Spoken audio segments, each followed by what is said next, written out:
The night air bit through Sergeant Logan Carter's tactical gear, Chicago's winter wind carrying ice crystals that stung his exposed skin.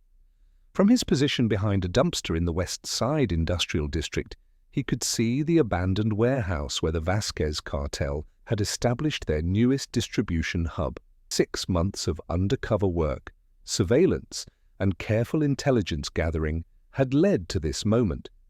The planned takedown of Chicago's most violent drug operation in decades. "What do you think, Titan?"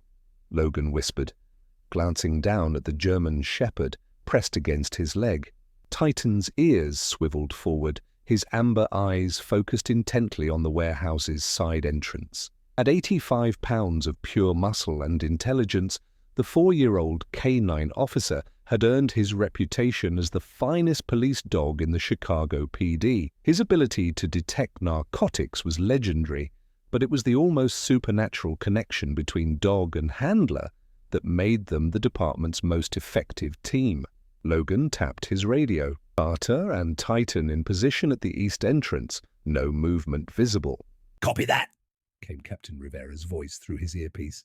"Teams Alpha and Bravo ready for breach. On my mark in 60 seconds. Logan checked his weapon one final time, the familiar ritual centering him.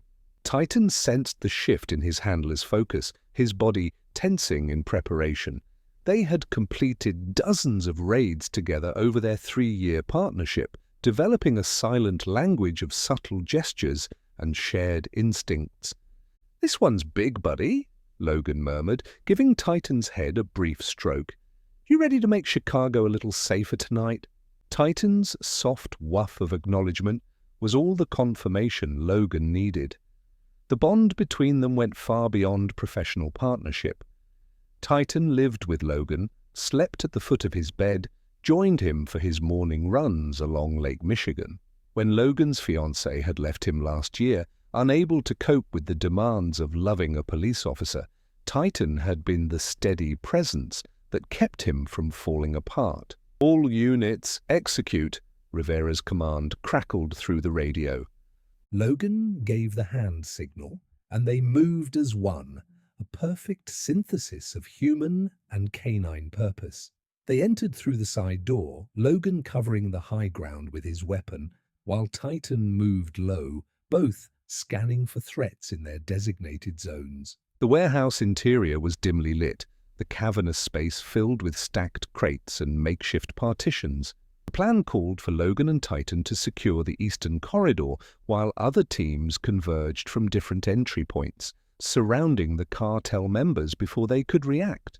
They moved silently through the first room, Titan's nose working constantly, sampling the air for human scent, explosives, or drugs. Logan felt the familiar surge of adrenaline, his senses heightened, aware of Titan's every subtle signal.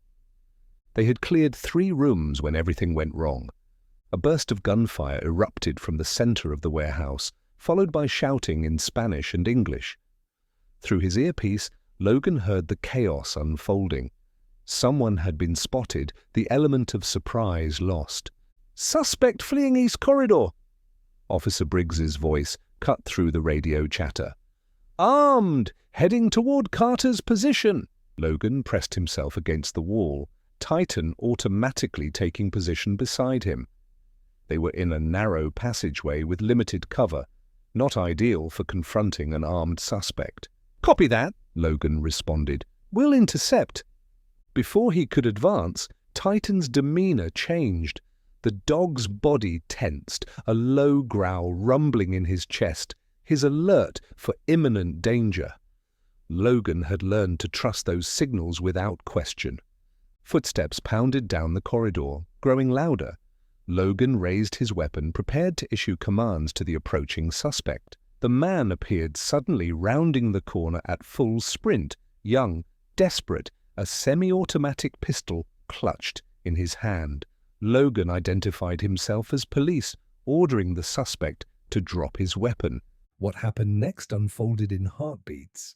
The suspect raised his gun. Logan fired.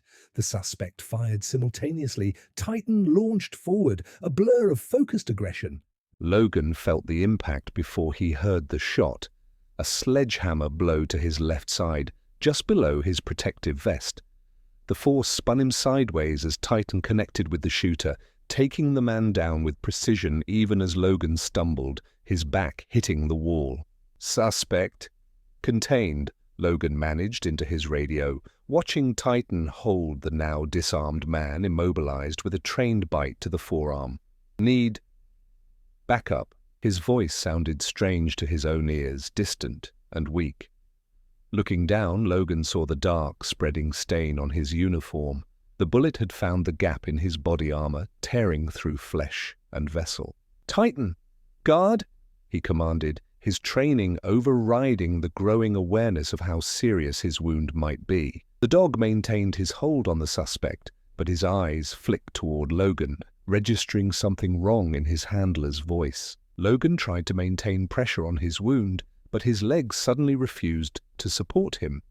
He slid down the wall, leaving a smear of crimson against the dingy concrete. The pain hadn't fully registered yet, masked by adrenaline, but the rapidly spreading warmth and the lightheadedness told him everything he needed to know. Arterial bleeding, critical injury, no immediate backup. Through his increasingly foggy consciousness, Logan heard shouting and gunfire from other parts of the warehouse. The operation was still active, teams engaged elsewhere. His radio crackled with urgent communications, none indicating that help was headed his way. "Titan!" he called, his voice already weakening. The dog's head turned toward him, torn between his training to guard the subdued suspect and the obvious distress of his handler. "Release!" Logan commanded, using the last of his strength to reach for his backup weapon, aiming it shakily at the suspect. "Come." Titan immediately released his hold and rushed to Logan's side, whining softly as he detected the scent of his handler's blood. The suspect remained motionless, cowed by Logan's weapon and the clear threat of Titan's return. Logan knew he was in trouble. His vision was beginning to tunnel, darkening at the edges. The warehouse, the suspect, even Titan were becoming less distinct, as if viewing them through deep water. He fumbled for his radio, but it slipped from blood-slicked fingers, clattering to the floor beyond his reach. "Titan!" he whispered, feeling cold seep into his extremities, a dangerous sign. "Get help! Get Briggs!" The dog pressed closer, clearly reluctant to leave his wounded handler. In their years of partnership, they had never trained specifically for this scenario. K-9 officers were taught to stay with their handlers, to protect them if injured. What Logan was asking went against everything in Titan's training. "Go!" Logan insisted, using the last reserves of his strength to give the hand signal for seek, combined with Briggs's name, a command they had practiced during joint training exercises. "Find Briggs now!" Titan stood frozen, caught in the conflict between his ingrained training to remain with Logan and this new command. His whine escalated, distress evident in every line of his powerful body. "Go," Logan whispered once more, his hand falling limply to his side as consciousness began to slip away. Something in Titan's extraordinary mind resolved the conflict. With one final look at his handler, the dog turned and bolted down the corridor, a black shadow disappearing into the chaos of the warehouse. Logan's last coherent thought before darkness claimed him was a mixture of hope and doubt.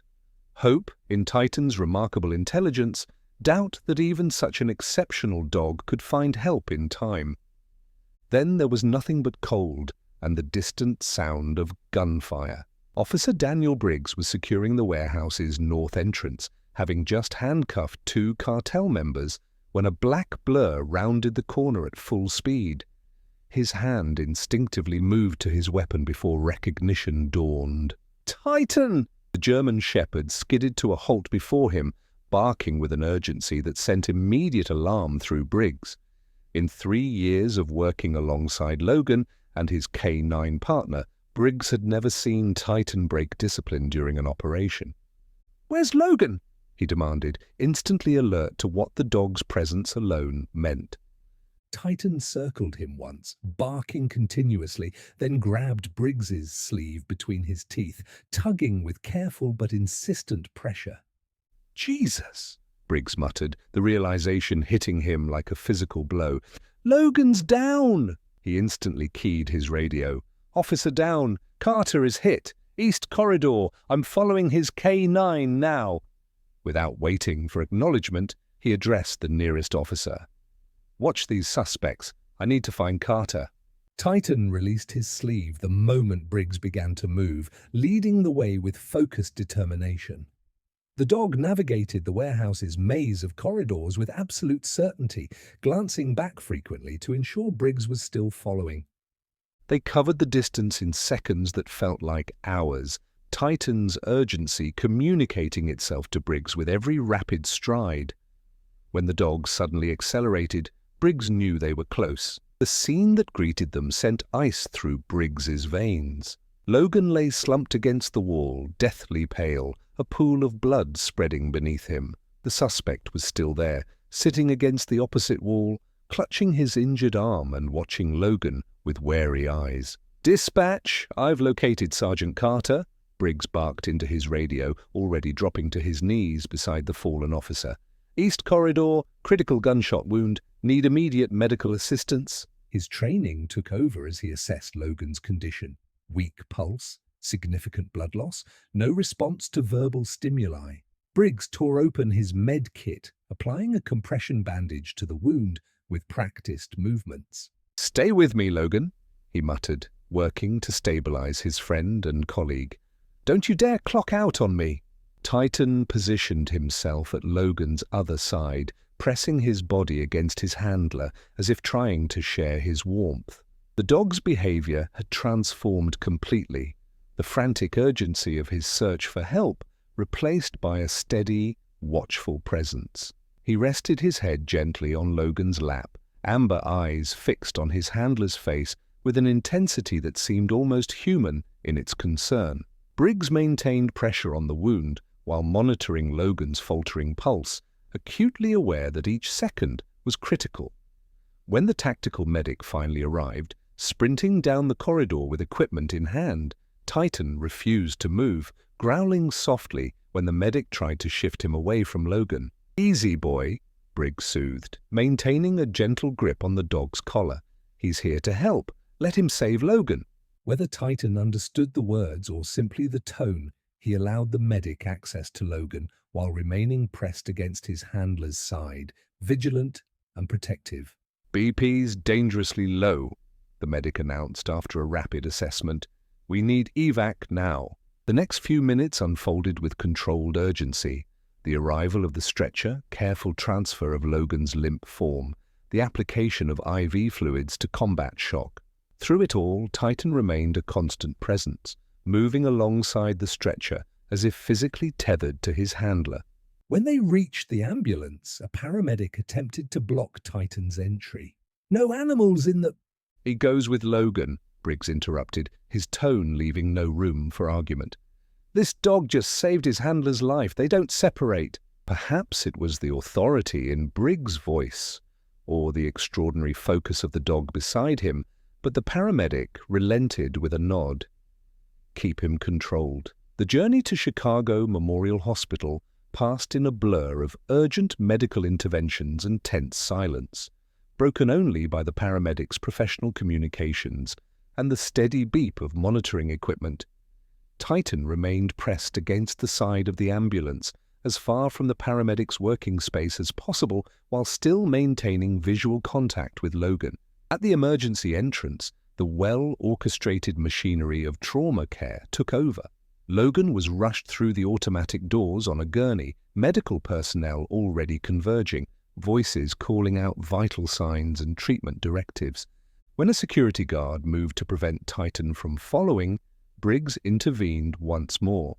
"This dog is a police officer," he stated firmly, though the designation wasn't technically accurate.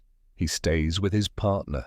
Whether from the authority in Briggs' voice or recognition of the extraordinary circumstances, hospital staff relented, allowing Titan to accompany them as far as the trauma bay doors. There, finally, they had to stop.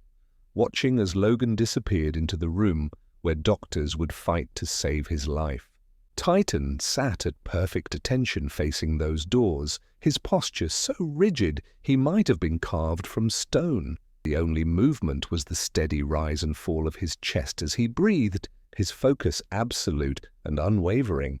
"He won't move until he knows," Briggs explained to the nurse who approached them with concern.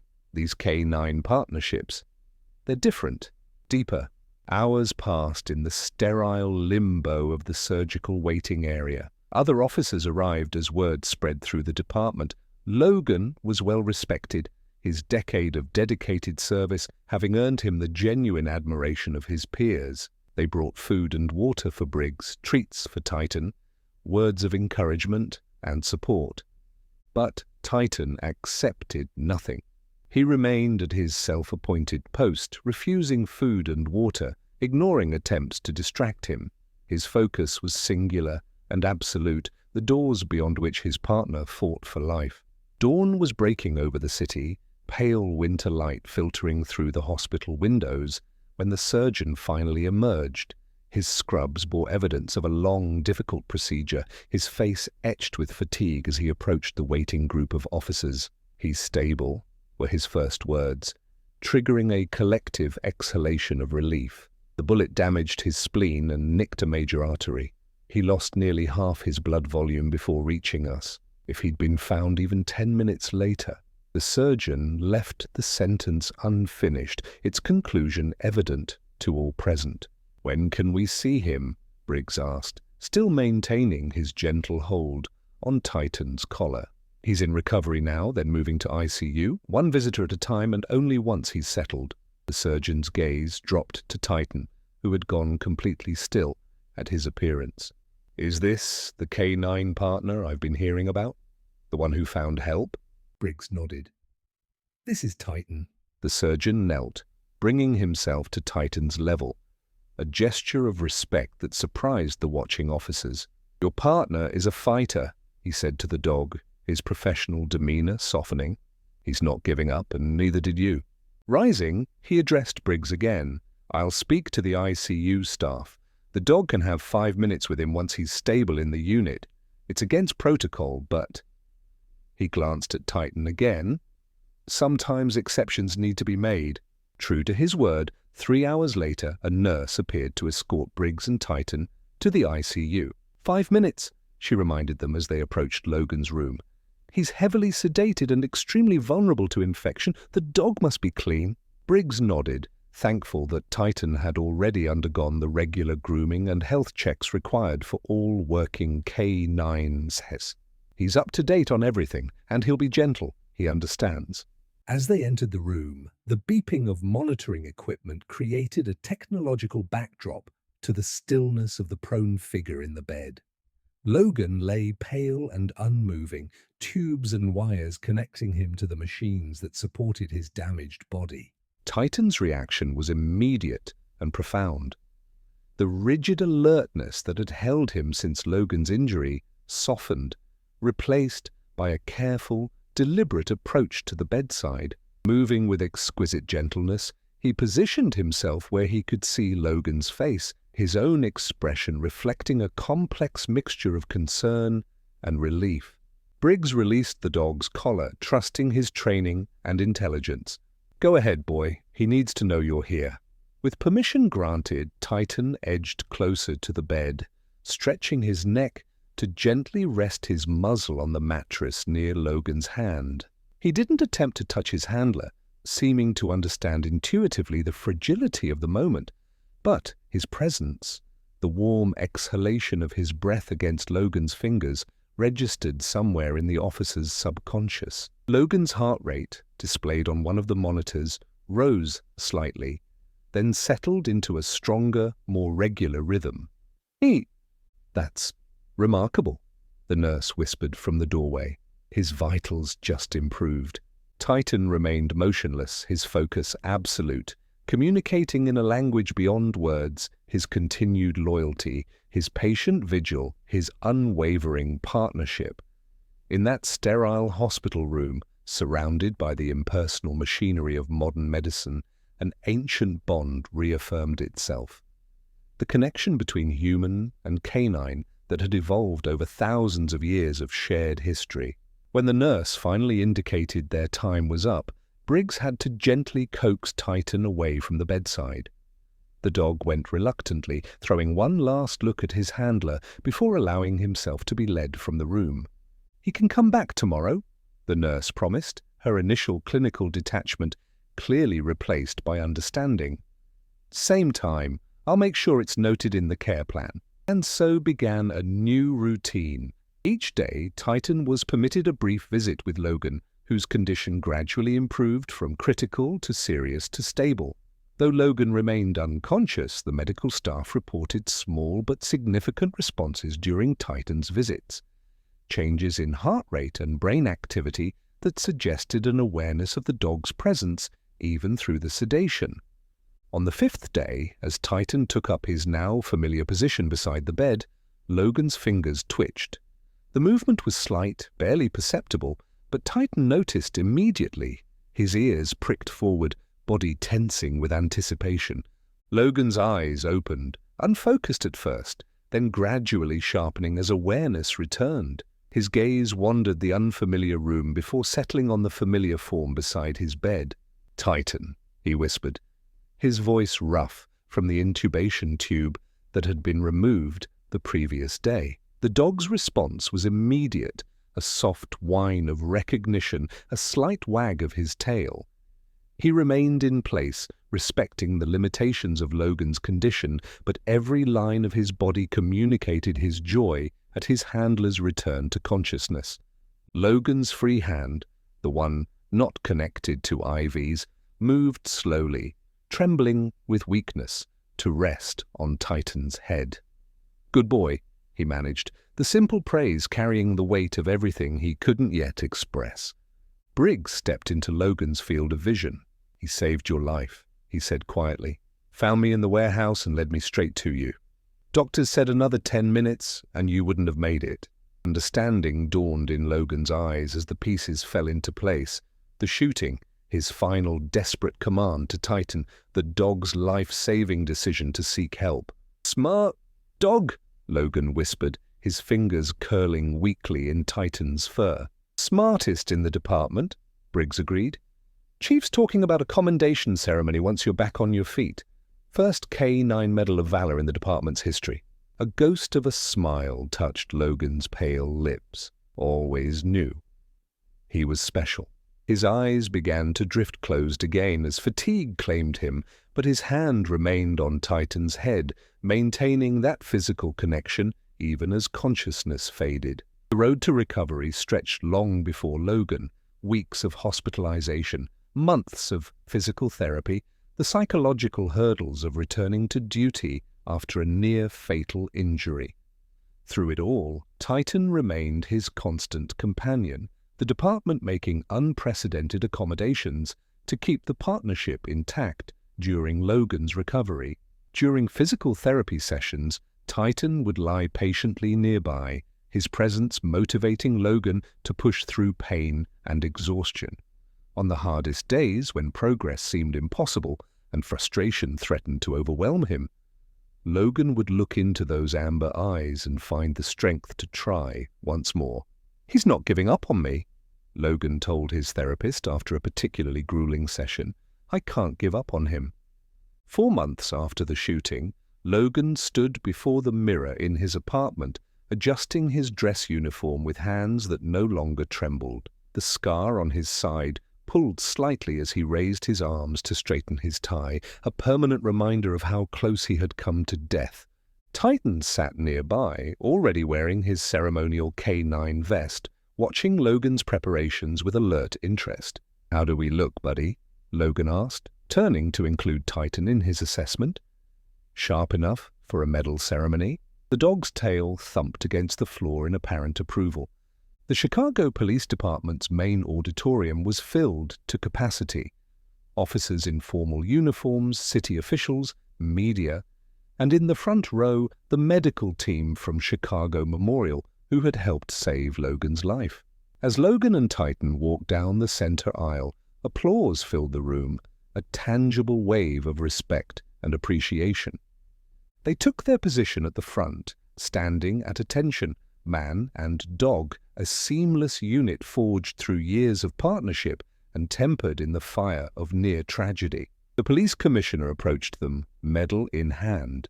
"It is my great honor today to present the department's first K9 Medal of Valor to Titan, partner of Sergeant Logan Carter, for extraordinary heroism in the line of duty." As the commissioner carefully attached the medal to Titan's vest, the dog maintained perfect composure, his training evident in every line of his still body.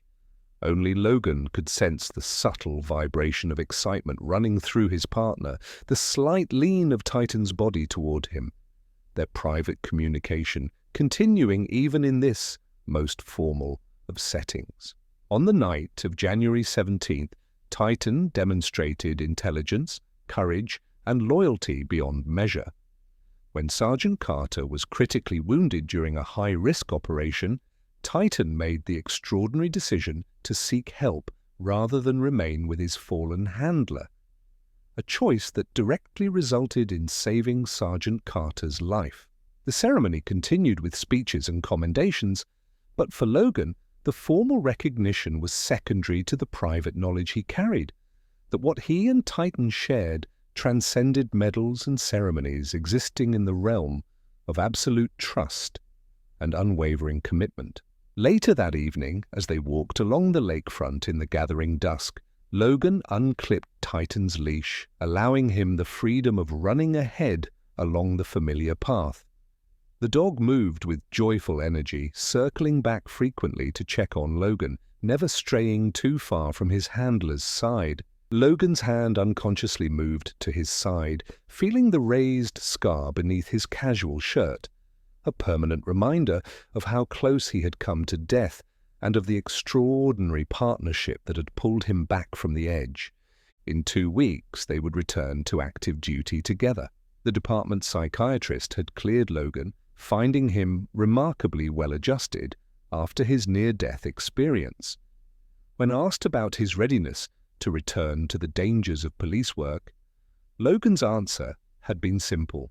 "With Titan beside me, I'm not afraid. Come on, boy," he called, as Titan circled back to him once more. "Let's go home." Together they turned toward the city lights, handler and K9, survivor and savior, moving in perfect tandem, their silhouettes merging into one against the darkening sky. The medal ceremony had been a public acknowledgement of their extraordinary bond, but the true reward was this: the continuation of their shared purpose, the promise of more days working side by side, the unspoken understanding that flowed between them. For Logan, surviving meant the chance to continue serving alongside the partner who had saved him not just with intelligence and training, but with a loyalty that transcended explanation. And for Titan, the greatest reward was not the medal now hanging in Logan's apartment, but the beating heart of the human who was his entire world, the handler who had become family, the partner who had become home. 6 months after the medal ceremony, the Chicago summer arrived with oppressive heat that baked the city streets and sent crime rates soaring. Sergeant Logan Carter stood before the incident board in the 12th Precinct's briefing room, studying the photographs and reports pinned across its surface. Though the air conditioning strained against the July heat, he felt a different kind of chill as he traced connections between the images: 3 dead teenagers in 3 weeks, all found with the same distinctive blue pills clutched in their hands. "The lab confirmed it," Captain Rivera said, entering the room with a file folder. "Same composition in all 3 cases. Fentanyl mixed with something they haven't identified yet. 30 times stronger than heroin, designed to look like prescription anxiety medication." Titan lay at Logan's feet, apparently dozing, but with one ear constantly swiveling toward the door. Alert, even in rest. The German Shepherd had become something of a precinct celebrity since the medal ceremony, but neither the attention nor the commemorative plaque in the station lobby had changed his focused demeanor. Logan took the file, scanning the toxicology report. "Street name? They're calling it Blue Heaven. Word is it's coming from the remnants of the Vasquez cartel. Rivera's expression darkened. The same operation you were taking down when I got shot, Logan finished, unconsciously touching his side where the scar tissue still occasionally pulled when he moved too quickly. I remember. The Vasquez raid had been successful despite Logan's injury. 17 arrests, including 2 of the cartel's lieutenants. But Miguel Vasquez himself had escaped, disappearing into the criminal underground. Now it seemed he was rebuilding his operation, this time with a product even more deadly than before. "I want you and Titan on this," said. "Nobody knows the Vasquez operation better, and frankly, you've earned the right to finish what you started." "But Logan," he paused, choosing his words carefully. "This is your first major case since the shooting. Are you sure you're ready?" Logan met his captain's concerned gaze without hesitation. "With all due respect, sir, Titan and I have been cleared for full duty. We're not just ready, we're the right team for this." Rivera nodded, accepting the quiet determination in Logan's voice. "Then it's yours. Work with narcotics, coordinate with Briggs. He's been tracking some of the street-level distribution. I want these pills off my streets before we lose any more kids." As if sensing the significance of the conversation, Titan raised his head, amber eyes moving between the two men before settling on Logan with that particular intensity that still sometimes caught Logan off guard. As if the dog understood far more than anyone could reasonably expect. "We'll find them," Logan said, both to Rivera and to Titan. The investigation consumed them over the following weeks. Logan and Titan worked long days, revisiting old CI contacts, conducting surveillance on known Vasquez associates who had avoided the previous raid, and working with Briggs to map the distribution network for Blue Heaven. Their first breakthrough came on a sweltering August evening in a run-down neighborhood on the west side. A confidential informant had tipped them to a potential stash house, a boarded-up convenience store that allegedly served as a packaging center for the deadly pills. Logan, Titan, and Briggs sat in an unmarked car a block away, watching the location through binoculars. "2 men entered 20 minutes ago. No one has exited," Briggs reported, lowering the binoculars. "Matches the pattern our CI described." Logan nodded, his attention divided between the building and Titan, who sat alert in the back seat, his body language communicating growing interest in their target. The dog's nose twitched constantly, sampling the air coming through the cracked windows. "What do you think, Titan?" Logan asked, a habit he'd developed over years of partnership. "Something there?" Titan's ears pricked forward at the question, his focus intensifying. Logan had learned to trust these subtle signals. The slight shift in posture, the change in breathing pattern. Titan wasn't just responding to his handler's attention. He was communicating something specific. "I think he's picking up something," Logan said to Briggs. "Let's do a drive-by, get a little closer." They circled the block, passing slowly in front of the abandoned store. As they drew parallel to the building, Titan's behavior changed dramatically. He pressed against the window, a low whine building in his throat, his alert for detected narcotics. "He's got something," Logan confirmed, pulling around the corner and parking again. "Definitely drugs present, and from his reaction it's substantial." Briggs radioed their findings to dispatch, requesting backup for a potential raid. "Do we wait or move in for a closer look?" Logan considered their options. Waiting meant potentially allowing another batch of deadly pills to hit the streets. Moving in without full backup carried its own risks. The memory of lying in that warehouse corridor, bleeding out while Titan raced for help, flashed through his mind. A reminder of the cost of miscalculation. But there was something else too, a sense of unfinished business, of a mission interrupted that demanded completion. "We'll approach on foot, get a preliminary confirmation before the team arrives," Logan decided. "Observation only, unless something forces our hand." They exited the vehicle, Titan moving immediately to heel position beside Logan. The evening was cooling slightly as the sun dipped toward the horizon, long shadows stretching across the cracked sidewalks. They approached cautiously, using the abandoned buildings for cover, Titan leading the way with his superior senses. When they reached the alley behind the convenience store, Logan gave Titan the command to search. The dog moved forward with practiced efficiency, nose working constantly, body language conveying information that Logan had learned to read as clearly as written words. Titan stopped at a rusty door at the back of the building, his posture rigid, nose pointing directly at the frame. The alert was unmistakable, narcotics and close. Logan signaled Briggs, who moved forward to join them.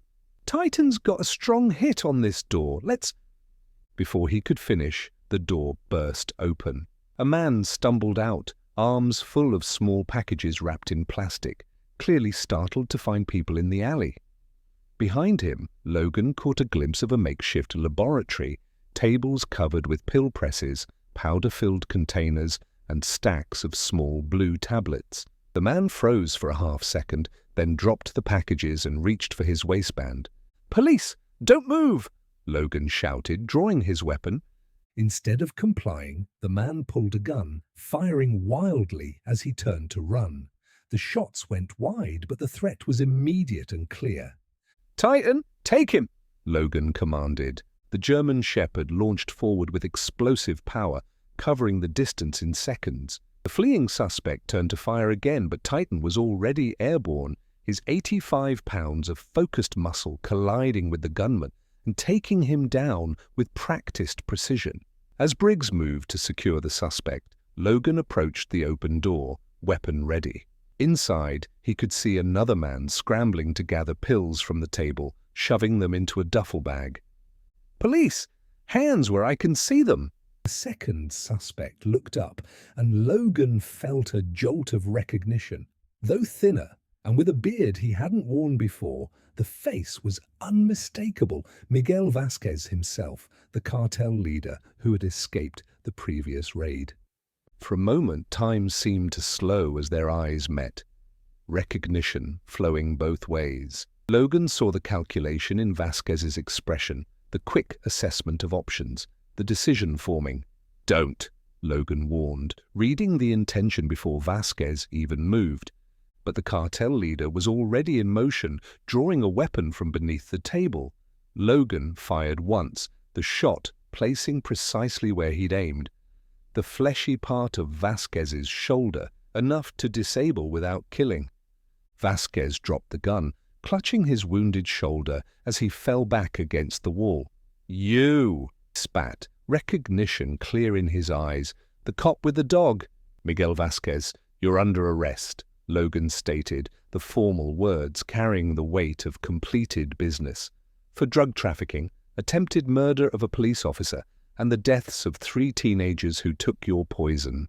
As backup arrived, and the scene filled, with tactical officers securing the location, Logan returned to the alley where Briggs was handcuffing the first suspect, while Titan maintained a watchful presence. The dog's attention shifted immediately to Logan as he appeared, searching for any sign of injury or distress. "I'm fine, buddy," Logan assured him, laying a hand briefly on Titan's head. "We got them." The late summer sun glinted off Lake Michigan as Logan tossed a tennis ball along the shoreline, watching Titan race after it with undiminished enthusiasm, despite the hour they'd already spent playing. The bust at the convenience store had led to the dismantling of Vasquez's rebuilt operation. 8 arrests, including Vasquez himself, and nearly 30,000 Blue Heaven pills confiscated before they could reach the streets. Now, with the case closed and the paperwork completed, Logan had taken Titan to their favorite spot, a quiet stretch of beach where the dog could run freely without his working vest or the responsibilities of his canine duties. As Titan retrieved the ball for the 20th time, returning it to Logan with proud efficiency, Logan found himself reflecting on the journey they'd traveled together. From the terrifying night in the warehouse to the medal ceremony to this latest case, a narrative arc that had brought them full circle, completing what had been interrupted by violence months before. The physical therapist had warned him that he might never regain 100% of his previous condition, that the damaged tissue and lost muscle mass would always affect his performance in small ways. But watching Titan race across the sand, then turn to check that Logan was still there before continuing his exploration, Logan realized something important. His recovery wasn't measured in physical benchmarks, but in moments like this. The freedom to continue doing the work that mattered alongside the partner who had saved his life. Titan returned, dropping the ball at Logan's feet and looking up expectantly, ready for another throw, despite having already run miles. "One more, then we head home," Logan promised, picking up the soggy ball. As he prepared to throw, a young woman approached, holding the hand of a small boy who stared at Titan with wide-eyed fascination. "Excuse me," she said hesitantly. "Are you Sergeant Carter?" "With Titan?" Logan nodded, surprised to be recognized in his civilian clothes. "I'm Emily Ramirez," she continued. "My son, Miguel. He was friends with Jason Martinez." The name registered immediately. Jason Martinez, 17, the third victim of Blue Heaven, found dead in his bedroom by his mother. "I just wanted to thank you," Emily said, her voice steady despite the emotion in her eyes. "The officers told us you were the ones who found the people responsible.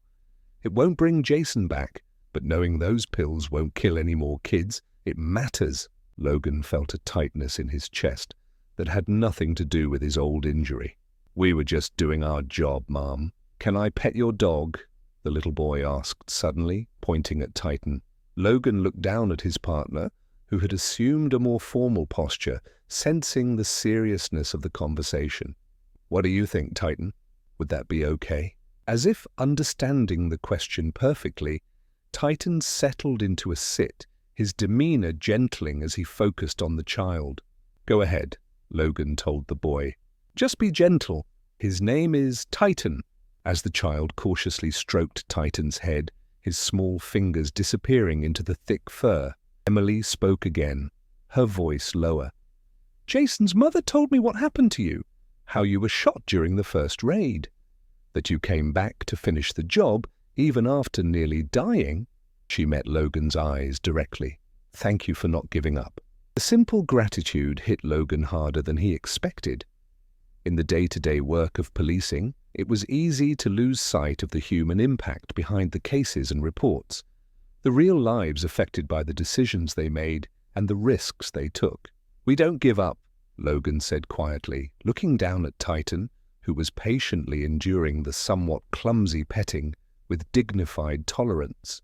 "It's not in our nature." After Emily and her son continued their walk down the beach, Logan stood for a moment watching the sun begin its descent toward the horizon.